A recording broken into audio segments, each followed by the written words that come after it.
Buenas noches.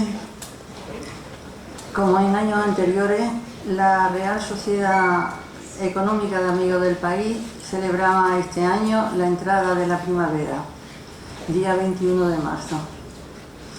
Muchos son los años que venimos celebrándolo y siempre se hace con personas destacadas en el campo de la cultura y de una forma totalmente altruista, quedando enriquecidas las dos partes. Hoy lo hacemos con una conferencia de gran interés para una ciudad como la nuestra, Badajoz. Su título, La ciudad histórica perdida y su recuperación como imperativo social, impartida por el ilustre extremeño don Jesús María García Calderón, fiscal superior de la Comunidad Autónoma de Andalucía, en su condición como especialista en la defensa del patrimonio histórico nacional. Como socia de esta Real Sociedad y coordinadora de este acto, quiero expresarle públicamente nuestro agradecimiento por haber aceptado la invitación, Jesús, y acompañarnos esta noche en esta tribuna. Muchas gracias. Voy a ceder la palabra a don Cecilio Venegas Fito, presidente del Ilustre Colegio de Farmacéuticos de Badajoz, miembro de la directiva de esta Real Sociedad Económica, que tiene el honor de presentar esta noche al ilustrísimo señor don Jesús María García Calderón. Gracias, Cecilio. Muy bien. Muchas gracias. Buenas noches a todos. Constituye para mí un honor inesperado en estos días la presentación de esta noche. Hoy es el día de la primavera y puntualmente ya las azaleas del colegio cercano a San Francisco y de la vida de nuestro ponente han florecido. Huyan hoy los poetas, porque hoy no es el día de la poesía de Jesús García Calderón. Jesús García Calderón es una personalidad poliédrica, como podríamos decir al día de hoy. Es un hombre bueno, en general, y es un hombre que nació, vivió en Badajoz, y como tantos otros de la generación que compartimos, pues se quedó en esa Arcadia feliz de Badajoz, de San Francisco, de Badajoz de Castelar, de Badajoz de las Murallas, de Badajoz del Parque de las Viudas, de Badajoz del Saimo y de tantos Badajoz, en los que con sus 15, 16 años, hasta los 17 años que marchó a Sevilla, estuvo presente. Él es poeta, recojo algunos títulos de los que tiene publicados en Adonais, por ejemplo, pues es hijo adoptivo de la provincia de Granada. Su labor profesional no le ha impedido cultivar efectivamente la vocación literaria, y desde su primer libro, La provincia, por cierto, provincia, él lo declara como terreno vencido, era en la etimología clásica, es terreno vencido, Badajoz para él, La provincia, en Adonais, y después llegaron otras obras como La moneda secreta, Un lugar en el norte, cuando ya vivió en Lugo, y La soledad partida, y Los nudos de la vida. Una obra realmente bellísima, una obra de poeta mayor, como ya es nuestro conferenciante. También el ensayo lo ha cultivado al lado de su actividad pues, como jurisconsulto y como fiscal. Es una verdadera autoridad. También preside academia, es director de academia en Granada. Está cerca de esa sociedad civil que reivindicamos desde tantos puntos de vista.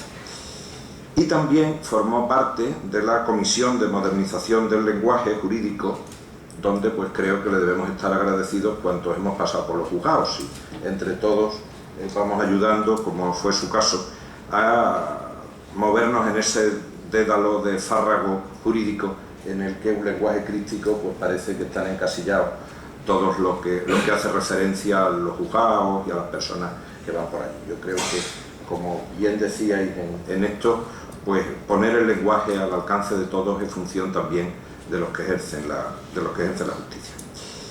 Bien, él nos va a hablar hoy de un libro del que soy afortunado poseedor, Una ciudad traicionada, que él me dedicó en el mes de diciembre de este año, por bondad de unos amigos comunes, y un libro del que he disfrutado muchísimo. Es un libro que no es una historia al uso de Badajoz, es la historia de la persona que ve Badajoz desde dentro y ve Badajoz desde fuera. Él estuvo aquí viviendo permanentemente hasta su juventud, y luego ha estado en otras partes de España, que ayuda a hacer realidad eso que decía Hemingway, que decía: no escribas de ningún sitio hasta que no estés muy lejos de él. Él ha empezado a escribir a Badajoz cuando él ha estado suficientemente lejos, con una perspectiva que le ha dado pues un conocimiento absolutamente mayor. El libro cita 2 veces a la Real Sociedad Económica en la que estamos, una por boca suya, donde indica al final: no cabe duda de la gran labor, habla de una labor de recuperación, que podría desarrollar en este punto la Real Sociedad Económica Extremeña de Amigos del País de Badajoz 1816, conociendo su compromiso con la cultura y las actividades promovidas en los últimos años. Nos hace un piropo de los que no estamos demasiado sobrados en esta casa. Pero quizás la sorpresa mayor viene en el prólogo, donde Antonio Carvajal, que prologa la obra, indica: y sobre todo de su bonomía, habla del autor, y dice mucho bien de tu patria que se mantenga activa la Sociedad Económica de Amigos del País, brasa que las cenizas de la novelería y la banalidad no han apagado, al contrario de lo ocurrido en otras ciudades con más prestigio cultural, pero menos verdad. Yo creo que debemos de estar agradecidos al autor solamente ya con el libro, por supuesto. Si además da el doble salto mortal de venir hoy aquí a alegrarnos la primavera, pues tanto mejor. Estoy seguro que disfrutaremos de su referencia, de sus conocimientos, que son muchos, y de un verbo cálido, fácil, humano, propio, absolutamente cercano. Jesús es seguramente pues un exponente mayor de lo que decía ya Horacio, que dice que el ánfora siempre será depositaria y recordará en sí el primer vino que contuvo. Jesús se formó en Castelar, se formó en este ambiente que he dicho antes, y es una autoridad en España en submundo de la poesía y en el mundo de la jurisprudencia. Por mi parte, agradecer a la sociedad la ocasión que me ha dado hoy de estar en la tribuna, y bueno, estoy seguro, como digo, que será una noche gratísima de celebración de la primavera de 2017. Muy bien, muchas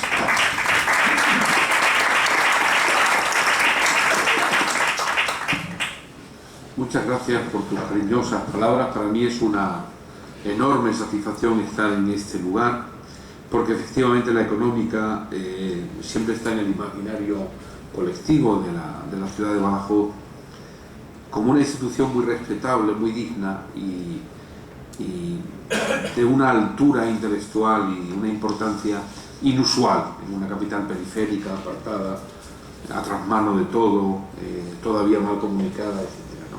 La verdad es que la nómina de miembros de la económica era fascinante que una ciudad tan pequeña, sin universidad, con una tradición académica muy limitada, fuera capaz durante tantos años de mantener su biblioteca y un verdadero rescoldo cultural que yo creo que mitigó muchas ansiedades, ¿no?, en años difíciles. Entonces, para mí es una gran satisfacción comparecer ante ustedes para hablar de un tema muy complejo. Yo voy a facilitar a la económica el texto para que se pueda publicar, porque es muy amplio, y me voy a limitar a reseñar los aspectos fundamentales de este problema, del problema de la ciudad histórica perdida y su reconstrucción, que es un tema tabú, un tema sobre el que La modernidad, sobre todo la arquitectura moderna, nunca se ha querido pronunciar, o se ha pronunciado en términos muy estrictos.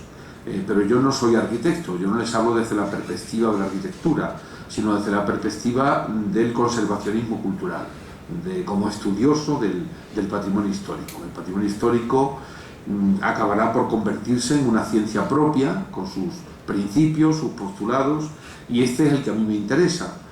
Tampoco es una ciencia exclusivamente jurídica, multidisciplinar, me interesa a la geografía, al urbanismo, por supuesto a la arquitectura, pero desde luego no hago una mención de la ciudad histórica perdida y su reconstrucción como desde la perspectiva de un arquitecto, sino desde la perspectiva de un estudioso del patrimonio histórico. Las ciudades históricas, aunque hablar de ciudad histórica es una redundancia, porque todas las ciudades lo son, porque tienen una vocación de permanencia. Desde el momento en el que se crean, la intención es su pervivencia a lo largo de generaciones. Entonces, es un concepto redundante, pero podemos entender por ciudad histórica aquella que atesora una serie de elementos constructivos, monumentales, de tanto valor que el derecho tiene que protegerlos, tiene que tutelarlos para que se conserven y se puedan transmitir a las generaciones venideras. La conservación de los monumentos en las ciudades históricas, sin embargo, siempre ha resultado conflictiva, y no ha sido el progreso el que se ha adaptado a la ciudad histórica, sino al contrario. Es decir, no se ha respetado lo que a lo largo de generaciones se ha ido colocando en un espacio determinado, sino que, como ha podido, el entorno monumental ha tenido que adaptarse a la llegada del automóvil, a la electricidad, el nuevo concepto, por ejemplo, de centralidad, que ahora tienen muchas estaciones de ferrocarril, y esto ha sido una catástrofe desde el punto de vista cultural, porque ha destruido un acervo, una cantidad de riqueza, una cantidad de testimonios materiales que servían al ciudadano, que todavía no seremos capaces de cuantificar, porque si lo que se hubiera destruido se hubiera sustituido por algo valioso, entonces podríamos estar relativamente contentos, que fue lo que ocurrió a lo largo de la historia prácticamente hasta el siglo XVIII. Pero el problema es que se sustituyó por algo completamente ajeno a cualquier consideración estética, a cualquier valor incluso moral, ético, ¿no? Claro, la ciudad, antes mi presentador, que ha tenido palabras tan cariñosas, dice algo muy importante. Él, cuando habla de San Francisco, de Castelar, habla del diálogo que el ciudadano establece con su entorno, y ese diálogo le proporciona muchas respuestas, le sirve en su vida cotidiana, le permite resolver problemas prácticos. Cuando se le quita ese entorno, hay un silencio que es el que ha generado el movimiento moderno de la arquitectura y que ha sido tan criticado por voces tan autorizadas como la de Fernando Txoetagoitia o alguna otra que yo cito en mi texto. Entonces los monumentos se han preservado, pero como islotes, es decir, las ciudades consideraban, o la administración cultural consideraba, que tenía que preservar los monumentos que iban jalonando la historia de la ciudad, pero nada más. Los aislaba o creaba elementos historicistas sin valor alguno a su alrededor, para que se pudiera sobre ellos, sobre su entorno, construir. Entonces, las ciudades históricas, las grandes ciudades históricas que no se han conservado, desgraciadamente como se ha conservado Siena o algún otro caso excepcional, son como islotes de lo que fueron en un momento, pero falta la argamasa, la unión de todos esos monumentos, la explicación urbana, la explicación social, esa se ha arrebatado. Y hay otra cosa todavía peor, que es lo que le ocurrió a Badajoz. En Badajoz se daba una circunstancia muy peculiar, y es que no era una ciudad con grandes monumentos, porque no los podía tener por su condición histórica de ciudad centinela, de ciudad fronteriza. Era una ciudad que tenía que mantener un tono discreto. En Badajoz lo que había era una maravillosa sucesión de cuarteles que eran contenedores para albergar personas, pertrechos, alimentos, cuarteles que casi todos eran del 18, porque En la antigüedad, en el mundo clásico y en el Renacimiento y después del Renacimiento, los clásicos distinguían dos tipos de monumentos. El monumento vivo, que era aquel que se seguía utilizando, por ejemplo, el Seminario Conciliar de San Antón, que nosotros recordamos. ¿Por qué? Porque allí había una biblioteca infantil. Y yo recuerdo que de niño yo entraba allí en el seminario y había una pequeña biblioteca que el que la vigilaba era nada menos que Manuel Pacheco, el poeta, ¿no? Entonces, ese era un monumento vivo que seguía cumpliendo una finalidad. Y luego ellos hablaban del monumento muerto, que era aquel que ya no servía para nada y que en circunstancias excepcionales había que preservar. Cuando era un exponente, un testimonio, por ejemplo, la consideración que tenían los románticos sobre las ruinas. Les gustaban las ruinas, pero como elemento de ensoñación, como una especie de decorado que podía iluminar la ciudad, darle prestigio, pero nada más. Los monumentos vivos se siguen construyendo hasta el 18. Por eso hay tanto del 18 que se ha conservado, porque nosotros que vivimos en la frontera vemos los hospitales de Elvas y vemos que han seguido cubriendo su papel como hospitales hasta la construcción que se hizo en el 18, o como nos ocurría aquí con el hospital provincial, con aquella escalera que tenía una frialdad especial. Eran esas obras en las que el monumento medieval o renacentista se había ido reconstruyendo porque seguía cumpliendo una función social. Entonces los monumentos vivos se siguen rehaciendo, destruyendo elementos arquitectónicos, haciendo otros nuevos, hasta el siglo XVIII.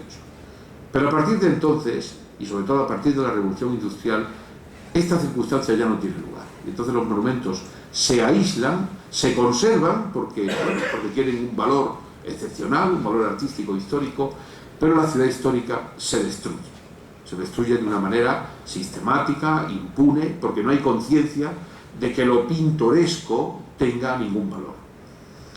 Y este proceso tiene lugar durante todo el siglo XIX y durante una parte del siglo XX, y lo demuestran una serie de documentos históricos, como por ejemplo la Carta de Atenas de 1933. En la Carta de Atenas, que es cuando se, construyen los cimientos de la arquitectura moderna, se hacen afirmaciones muy importantes. Bueno, algo que he olvidado, cuando decíamos de ese tono discreto que tenía la ciudad de Badajoz. La ciudad de Badajoz no tenía grandes monumentos, lo que tenía era un tono específico propio de ciudad centinela, de ciudad que albergaba una guarnición muy importante. Su mérito histórico es conseguir que haya una urbe dentro de la ciudadela, dentro de los baluartes que se van construyendo. Y esto es lo que le daba una singularidad única en el mundo.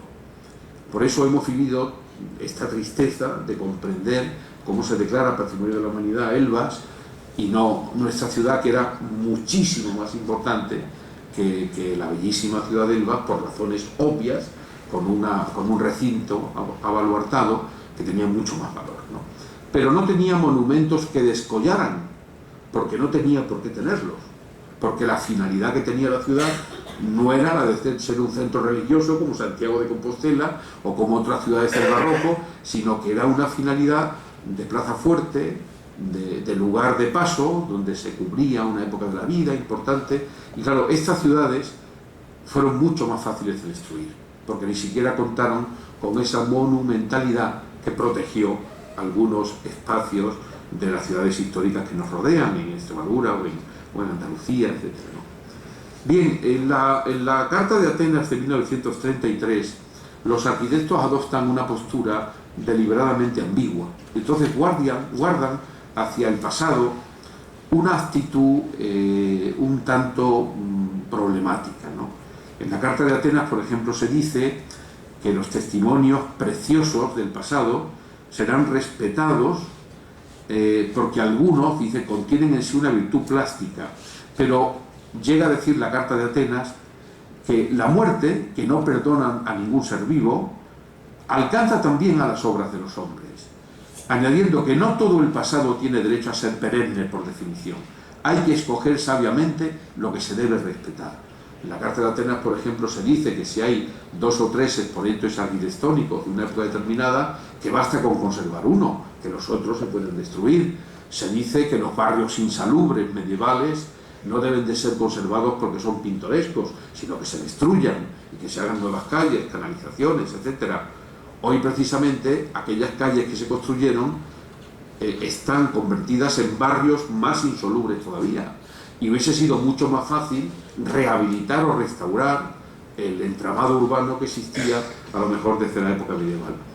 Pero en definitiva, la Carta de Atenas va haciendo una sucesión de afirmaciones en la que formalmente se defiende el monumento, se defiende el patrimonio histórico, pero sin embargo en el fondo se mantiene un relativismo historicista, un relativismo hacia la defensa de la cultura que resultó letal, que fue en definitiva la excusa para que se llevara a cabo la destrucción que tuvo lugar sobre todo en el continente europeo.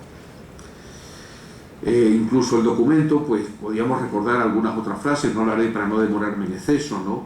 El documento refería que algunas personas a las que preocupan más el esteticismo que la solidaridad militan en favor de la conservación de algunos viejos barrios pintorescos, sin preocuparse de la miseria, de la promiscuidad y de las enfermedades que estos albergan. Y esto era cierto, claro que era cierto, pero la solución no era destruirlos, la solución era reconstruirlos y hacer nuevos barrios en otros lugares, fuera del ágora, donde la ciudad podía expandirse con toda normalidad. Claro, sobre esta base histórica, la ciudad va perdiendo, en términos generales, no solo como en el caso de Badajoz, donde la destrucción fue prácticamente total, ¿no?, sino que va perdiendo exponentes, va perdiendo fuerza, va perdiendo la batalla en ese pugilato con el automóvil, las zonas peatonales no aparecen hasta hace pocos años, la recuperación de espacios para los peatones, etc. Bueno, en todo este desastre, bueno, pues no ocurre nada hasta que se formula la teoría de los bienes culturales en Italia en los años 60. La teoría de los bienes culturales se formula en el ámbito del derecho administrativo y lo hace un profesor de la Universidad de la Sapienza de Roma, un administrativista, Massimo Severo Giannini, que forma parte de una comisión que se crea en Italia para intentar valorar lo destruido en la Segunda Guerra Mundial. Cosa que, por ejemplo, nunca se hizo en España. En España nunca supimos qué se había destruido después de la Guerra Civil, porque la Guerra Civil Española fue mucho menos destructiva, como saben, que la Segunda Guerra Mundial, por ejemplo. Una ciudad como Badajoz, que es una ciudad relativamente joven, que se funda hacia el año 900, el año 1000, se había mantenido prácticamente durante 1000 años sin problema, ¿no? Y luego, sin embargo, se destruyó no por la guerra ni por ninguna catástrofe natural, se destruyó por la especulación inmobiliaria y el desarrollismo, ¿no?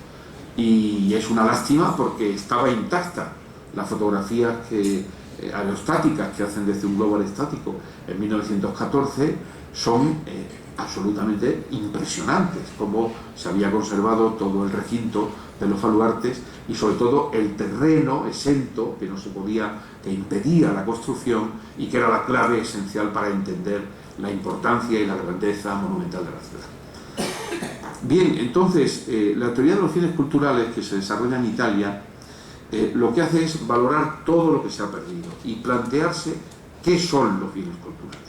Si son los monumentos, si son aquellos monumentos que, como decía la Carta de Atenas, tenían elementos preciosos, tal. Y entonces, bueno, una serie de trabajos muy interesantes que yo he tenido la oportunidad de estudiar, pero sobre todo lo que dio lugar es a una definición de bien cultural que es magnífica, que define los bienes culturales como aquellos testimonios materiales dotados de un valor de civilización. Es decir, cuando algo, con independencia de su estética, de su amplitud, denota que tiene un valor de civilización, es un bien cultural que hay que proteger. Y esto es lo que nos pasaba aquí.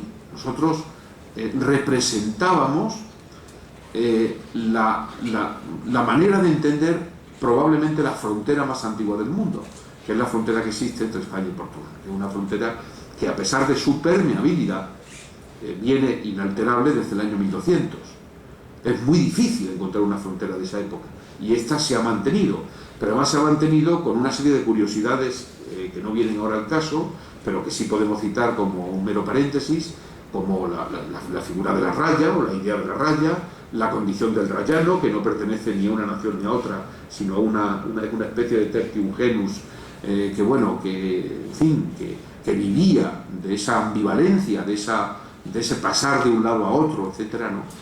Entonces, todos estos conceptos, que son patrimonio inmaterial, ponían de manifiesto lo que era la ciudad de Badajoz y las fronteras, las fortalezas que van jalonando la frontera, pues desde Ayamonte hasta Tui. Entonces, es el desencuentro ibérico, porque el desencuentro ibérico se produce porque en esa frontera confluyen los intereses de las grandes naciones europeas, la guerra de sucesión, las guerras napoleónicas, y por eso se abona continuamente la separación de las dos naciones, el que vivan de espaldas la una a la otra. Bueno, pues todo esto lo simbolizaba nuestra ciudad.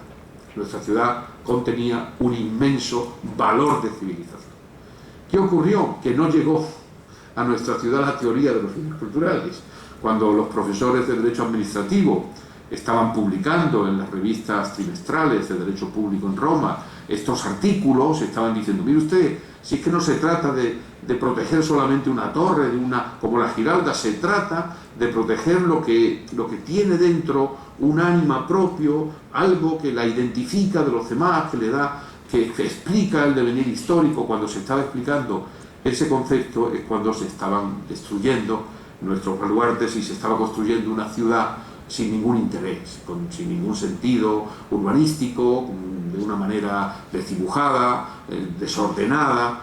Por eso la ciudad enloqueció, por eso la ciudad perdió todas sus referencias urbanas, perdió su centro, no sabía realmente cuál era el centro de la ciudad. Es algo muy característico de Badajoz, que ha tenido un centro que ha ido modificándose, ha ido cambiando de un sitio a otro, y hasta que afortunadamente no se tuvo conciencia, o no se está empezando a tener conciencia del valor que tenía, pues fue como asumiendo ese rol de ciudad sin identidad. No solo no es que tuviéramos identidad, es que era una ciudad con más identidad que ninguna otra, porque tenía una identidad perfectamente determinada en el tiempo e históricamente. Lo que pasa es que esa identidad era muy problemática. Por ejemplo, era muy problemática la tensión entre el estamento militar y el civil. Y también es cierto que la muralla se empieza a destruir, como ustedes saben, porque hay un rechazo en la sociedad civil pacense a que se mantengan las limitaciones que impedían que la ciudad creciera y que se resolviera el problema de habitación, el problema residencial. La primera gran brecha en la muralla la destruye Sinforiano Madroñero, la corporación socialista, con la idea de hacer un arco de triunfo que abra la modernidad, que una carretera con Sevilla, con Madrid, etc. En definitiva, la teoría de los fines culturales era lo que nosotros hubiésemos necesitado para comprender la importancia de lo que teníamos y para poder sustituir el anterior destino de la ciudad como ciudad baluarte en la economía de la cultura. Es decir, hubiésemos conseguido trasladar toda esa riqueza a una economía cultural con la preservación de un entorno también absolutamente maravilloso por el poco desarrollo. La ciudad no tenía arrabales, fabriles, degradados, sino que conservaba un campo, un entorno, conservaba esa maravilla de la dehesa, que es un paisaje antrópico, un paisaje creado por el hombre, pero que es más natural que la propia naturaleza, es mejor que la naturaleza. Y entonces, pues, claro, se podían haber conciliado esas dos magnitudes y bueno, de esto es de lo que se trata. Claro, cuando la destrucción se ha producido, la gran cuestión es ¿qué hay que hacer? ¿Se puede buscar lo que queda? ¿Se pueden buscar esos restos? Bueno, la ciudad histórica perdida, quizá no en casos tan palmarios o tan intensos como el de Badajoz, sino en otros casos, ciudades como Sevilla, como Granada, como Córdoba, que han perdido muchísimo patrimonio histórico. Pasa que, claro, tenían grandes monumentos que se han permitido una preservación, a lo mejor, de barrios históricos. Lo que ocurre, el barrio de Santa Cruz es un barrio del siglo XIX, no obstante. Los barrios históricos se perdieron, pero bueno, la imitación de aquellas culturas pues, permitió que se fueran creando otra serie de barrios que han conservado por lo menos ese sentido estético, ¿no? Claro, estas ciudades, ¿cómo pueden reconstruirse? ¿Qué pueden recuperar? Bien, aquí la cuestión fundamental es la relación de la ciudad con su subsuelo, con la arqueología, y la importancia que puede tener la búsqueda del yacimiento arqueológico como una fuente de información científica.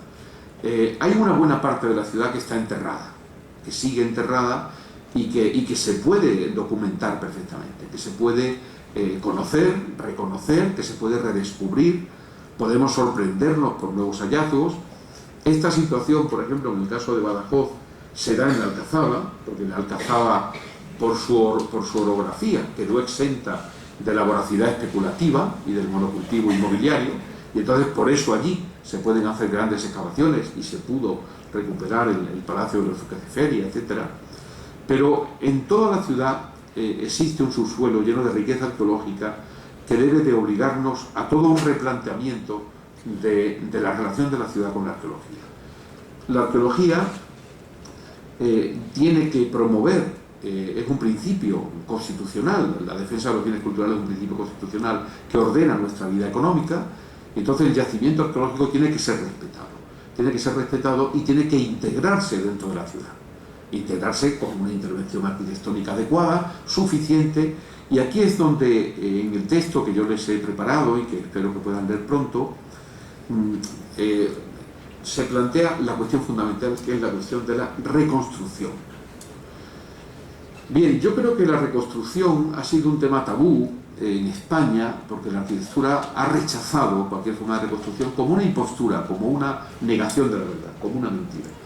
Pero sin embargo, en los estudios que yo he ido realizando y en los que he tenido la fortuna de conocer a distintos arquitectos, en especial a Rafael Manzano, o en fin, o algunos otros académicos de San Fernando, Antonio Almagro y tal, yo creo que la reconstrucción en España hemos padecido un cierto complejo y no hemos comprendido que Europa entera está reconstruida. Entonces, no tendríamos que tener ningún temor a reconstruir. Para que reconstruyamos la ciudad, lo que sí necesitamos es tener una ciudad documentada. Y esta es la cuestión fundamental, ¿no?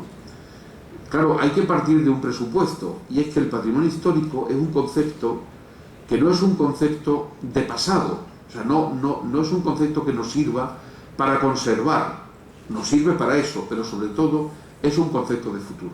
Y lo que tenemos que hacer es mirar hacia el futuro. ¿Qué quiero decir con esto? Pues que la ciudad tiene que ser documentada, que esa documentación la tendremos que considerar como un patrimonio documental impagable, y es la que nos puede servir el día de mañana para reconstruir lo que necesitemos. Hay un caso paradigmático en la historia de la cultura, que es la del fotógrafo Eugène Atget. Atget era un fotógrafo absolutamente genial, que vivía en París a comienzos de siglo. Entonces Atget no se consideraba un artista. Si pueden, yo les recomiendo que si pueden esta noche en internet busquen Eugène Atget, acabado en T, Atget, y miren sus fotografías. Él se dedicaba a hacer esas fotografías para vendérselas a los pintores. Los pintores le pagaban un dinero, los pintores famosos de la época, de las vanguardias de París.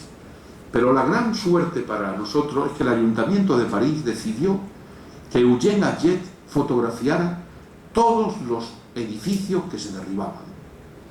Y entonces tenemos miles de fotografías con todos los edificios que se derribaron de París en los años que vivió Atget, hacia 1900, 1910, 1920 y tal.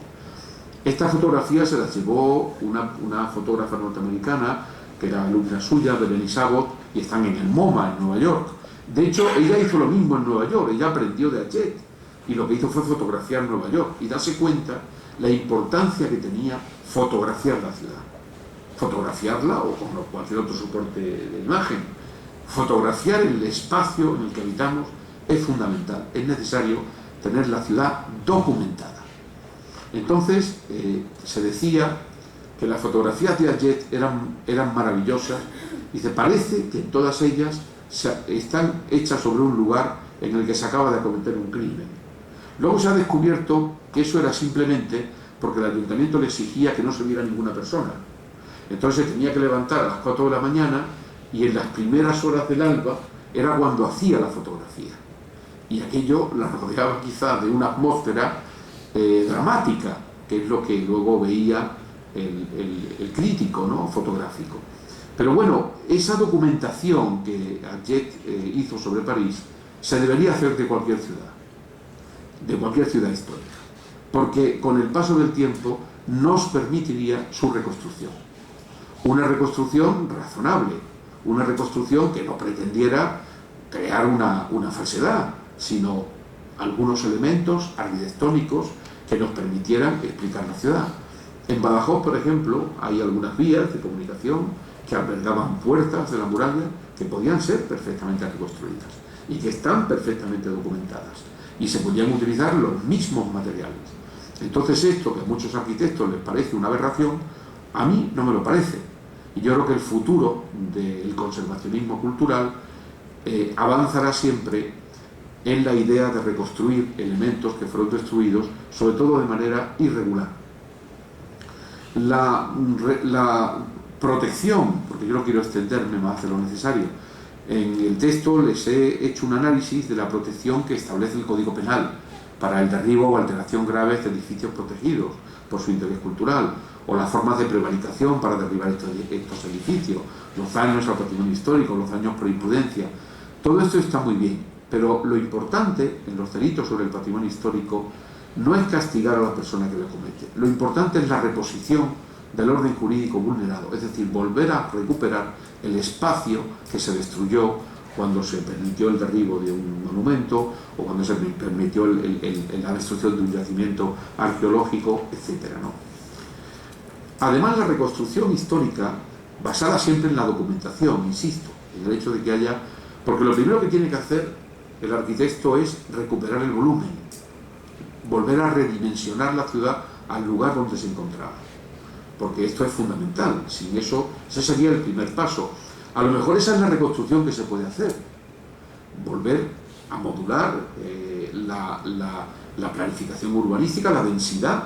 A lo mejor solo con eso ya ganamos mucho. Luego, según las circunstancias, pues se podrá avanzar en la búsqueda de elementos historicistas, en la recuperación de vestigios, en la búsqueda de yacimientos arqueológicos que nos permitan encontrar a lo mejor mucho más de lo que pensamos, incluso ruinas monumentales, etc. Bien, ¿qué ocurre en la realidad? Pues todo lo contrario. La realidad lo que nos dice a diario es que cuando en una ciudad histórica se encuentra un yacimiento arqueológico, se destruye. Se destruye por varias razones. Primero, porque el exceso de protección cultural es contraproducente. Entonces, en este sentido, hay que tener una visión pragmática. Y luego se destruye porque la ciudad todavía no tiene conciencia de que el patrimonio histórico es un elemento de cohesión social. Y si en una barriada donde se quiere construir un Mercadona o un Aldi aparece un yacimiento, ese yacimiento debe servir para que la ciudad invierta dinero en ese espacio. Es un elemento de cohesión social. Por eso, en esta idea del conservacionismo cultural, de su importancia, de sus dificultades, hay que establecer una serie de principios básicos. Uno de los principios básicos es la incompatibilidad de los espacios históricos con las nuevas apuestas urbanas. Hoy día cualquier persona con sentido común sabe que la pirámide del Louvre es una estupidez. Incluso el centro Pompidou. Y eso no tiene ningún sentido. Hoy día muchos pensamos que las setas de la Plaza de la Encarnación de Sevilla son otra estupidez, porque el mérito no está en poner las setas en la Plaza de la Encarnación. El mérito está en ponerlo en la barriada del Bacé, para que sirva a los ciudadanos y la ciudad distribuya su influencia, sus inversiones. Entonces el elemento histórico cobra un papel fundamental como elemento de cohesión social. Claro, cuando aparece un yacimiento arqueológico, por ejemplo, hace 2 años apareció un yacimiento arqueológico en Granada, en un antiguo cuartel, que era el cuartel de los Mondragones, con la inmensa fortuna de que apareció sobre un lugar que eran los campos de instrucción, los patios del cuartel. Entonces no había nada construido, o sea, estaba yermo el yacimiento. Apareció una villa romana que tenía una almazara, y una basílica. Y yo lo pude ver, yo vi los enterramientos de la basílica, donde estaban los esqueletos con las monedas en los ojos de los paganos para Caronte, y cómo ya los muertos se habían cristianizado y ya iban perdiendo esa condición, ¿no? Lo más importante fueron los mosaicos que aparecieron, etc. ¿Qué se ha hecho? Pues una barbaridad. Se han extraído los mosaicos y se van a musealizar. Esto va en contra de la Convención de La Valeta del año 92 y de todas las convenciones internacionales sobre protección del patrimonio arqueológico. Esa villa romana rompía toda la historiografía de la ciudad y demostraba que la ciudad romana era tan importante como la ciudad nazarí. Y se ha perdido esa riqueza, pues bueno, por razones puramente materiales, porque había un centro comercial, que es el que se ha permitido que en una esquina quede un hueco donde se ve un trozo de... Eso es una estupidez. Ahí había que hacer un parque arqueológico, haber recuperado la villa íntegramente, y el Estado tiene suficientes medios económicos para atender la necesidad del ayuntamiento, y si no, la Unión Europea puede facilitar fondos para conseguir que ese parque arqueológico salve ese yacimiento y todo lo que pueda haber alrededor. Entonces no se hace porque yo creo que todavía no existe una conciencia social, una conciencia política suficiente, y porque además el argumento material no es contestado, en mi opinión, con la suficiente firmeza. Pero la reconstrucción de la ciudad histórica también nos debe llevar a otra cuestión fundamental, y voy a concluir porque si no es que me puedo tirar aquí, que es la reconstrucción del paisaje interior de la ciudad y del paisaje que la circunda. Estas ideas de la reconstrucción del paisaje las puso en marcha sobre todo un arquitecto italiano, Roberto Pane, después de la Segunda Guerra Mundial, y hizo grandes intervenciones en la reconstrucción del paisaje que circundaba la ciudad de Nápoles, etc. Bueno, en Extremadura y en nuestras ciudades sería fundamental, bueno, el patrimonio que se ha perdido, el patrimonio etnográfico que se ha perdido, yo creo que no lo tenemos cuantificado, porque no le hemos dado valor a ese mundo rural, al cortijo, a todo lo que eso significaba, a estas casas de labranza, algunas alquerías muy antiguas.